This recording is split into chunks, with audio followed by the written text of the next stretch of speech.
नमस्कार मंडळी, मी school psychologist ज्योती कुलकर्णी. मी hyper active स्टुडंट्सच्याबद्दल एक व्हिडिओ टाकला होता, की त्यांचं कसं पालकांनी घरी अभ्यास घ्यावा.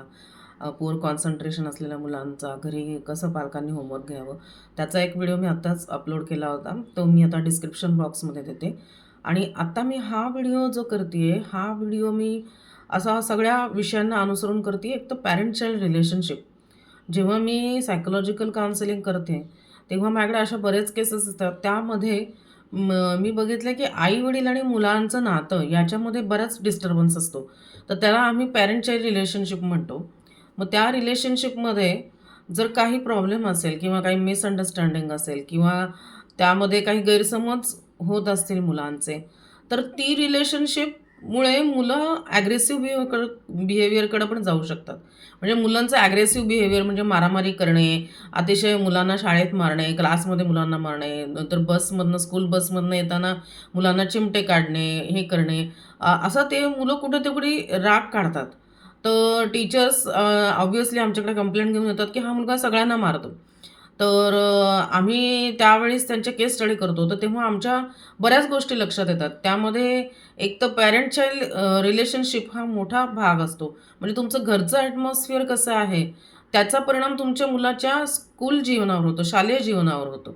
म्हणजे घरचं ॲटमॉस्फिअर चांगलं असेल, तर मुलगा शाळेत चांगला वागतो. पण घरचं ॲटमॉस्फिअर जर नीट नसेल किंवा त्या मुलाला घरी नीट वागवत नसेल किंवा तो नीट वागत नसेल आणि काही डिस्टर्बन्स असेल, तर त्याचा परिणाम स्कूलमध्ये होऊन अगदी प्रिन्सिपल सर मुलांना रस्टिकेट करण्यापर्यंत वेळ येतात.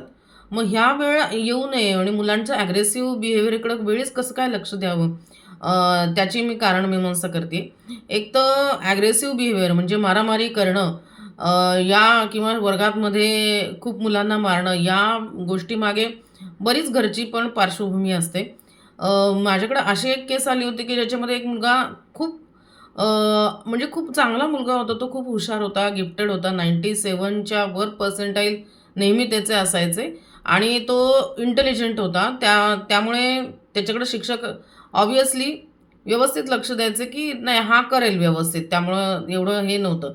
पण अचानक काय झालं, की तो मुलगा अचानकच एकदम अ, वर्गात उठून मुलांना मारायला लागला. शेजारच्या मुलांना चिमटे काढ, टीचरला काहीतरी उलटं-सुलटं बोल आणि बाकीच्या प्रिन्सिपल सरांच्या आधी त्यांचा जो धाक होता, त्याला तो घाबरेनासा झाला. म्हणजे इतका घाबरेनासा झाला, की स्कूलमध्ये त्याने अगदी उच्छाद मांडला होता.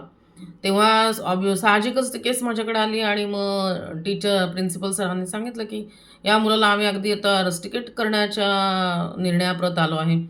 तर मी त्यांना सांगितलं, "तुम्ही 10 दिवस मला द्या. बघते मी काय केस आहे ते स्टडी करते आणि मग त्याप्रमाणे सांगते."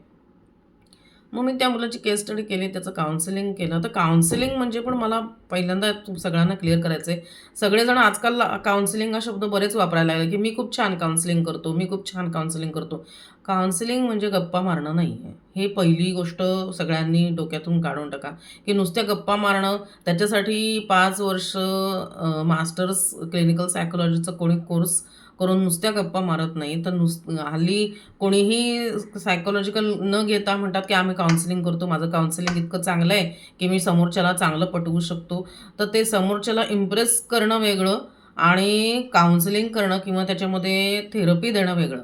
त्यामुळे हल्ली उठसूट काउन्सिलिंग हा शब्द फारच प्रचलित झालेला आहे. पण ॲक्चुअल काउन्सिलिंग आणि सायकोथेरपी ही फक्त सायकॉलॉजिस्टच करू शकतात. बाकी कोणी जे करतात ते तुम्ही त्या गप्पा मारता.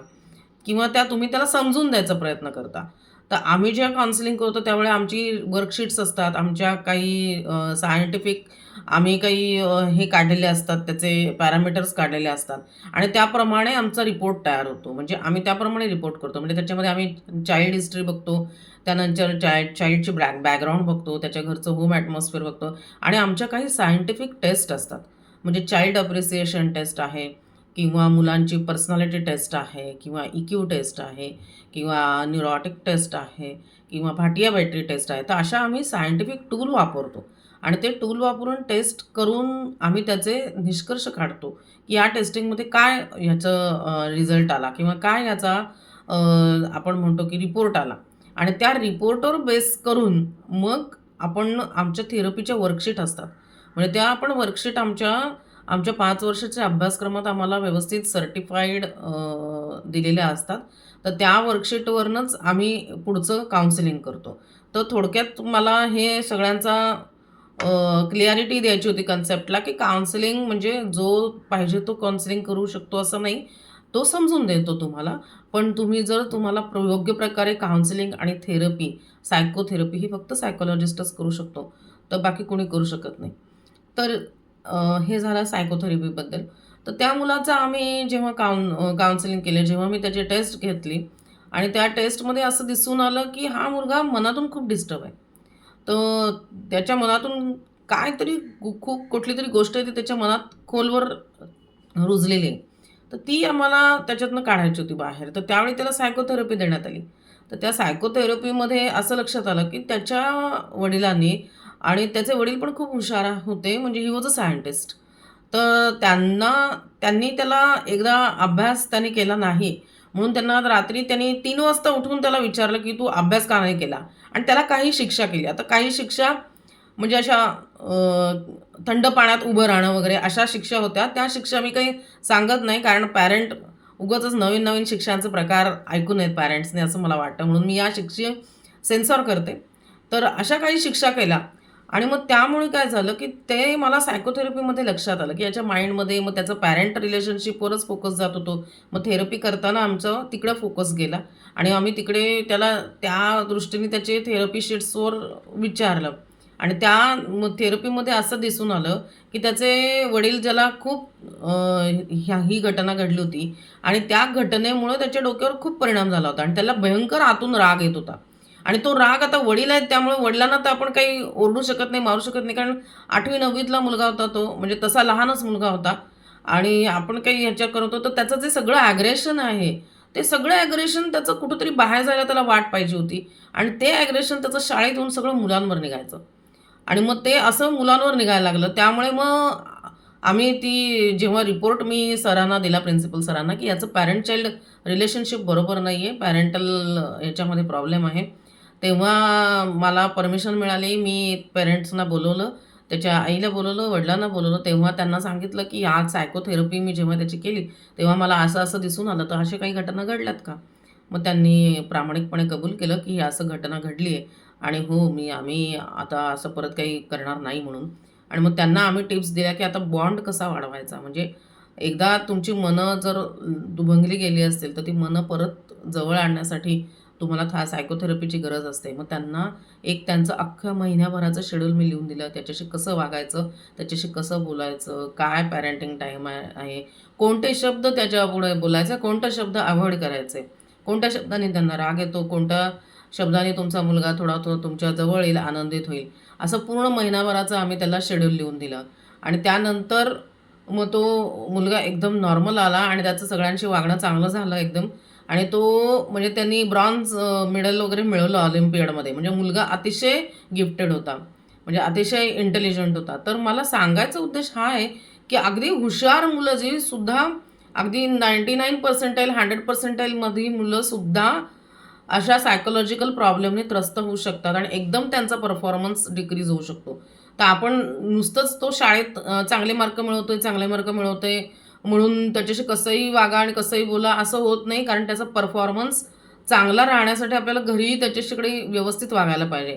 म्हणून सायकॉलॉजीचं हेच वैशिष्ट्य आहे, की सायकॉलॉजी प्रत्येक मुलावर फोकस करते. प्रत्येक मुलाच्या केस स्टडीवर फोकस करते. त्यामुळे प्रत्येक मुलगा हा वेगळा असतो. तर मी आता एक तुम्हाला जस्ट उदाहरण दिलं. तर अशी ॲग्रेशनची उदाहरणं खूप असतात मुलांकडे. म्हणजे असं ॲग्रेशन मुलं जेव्हा दाखवत असतात, तेव्हा त्याच्या मागे बरंच काही दडलेलं असतं आणि आम्ही त्याच्यासाठी अँगर मॅनेजमेंटचा वर्कशॉप पण घेतो. म्हणजे त्यांची अँगर कशी मॅनेज करायची, कसं त्यांना सांगायचं, की हे तुझे आत्ताचा जो अँगर आहे, हा किती लेव्हलचा आहे, त्याचे किती कमी करायला पाहिजे. तर अशा बऱ्याच आमच्या सायकोथेरपी आणि वर्कशॉप्समुळे मुलांना फरक पडतो.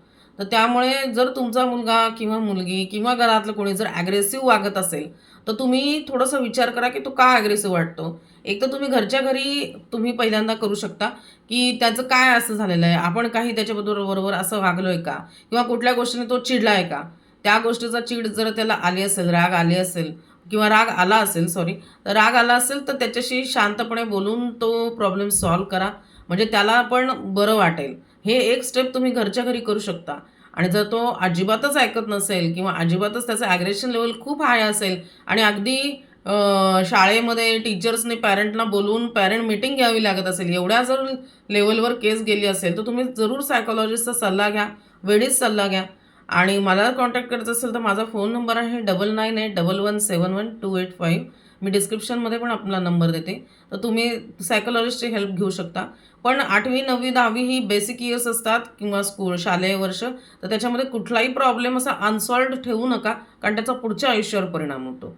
म्हणून आज ॲग्रेशनवर हे तुम्हाला काही टिप्स दिल्या आणि त्याची अवेअरनेस आज केली. हा व्हिडिओ तुम्हाला कसा वाटला ते आम्हाला जरूर कळवा आणि कॉमेंट्स करा. माझा व्हिडिओ प्लीज लाईक, शेअर आणि सबस्क्राईब करा. Thank you.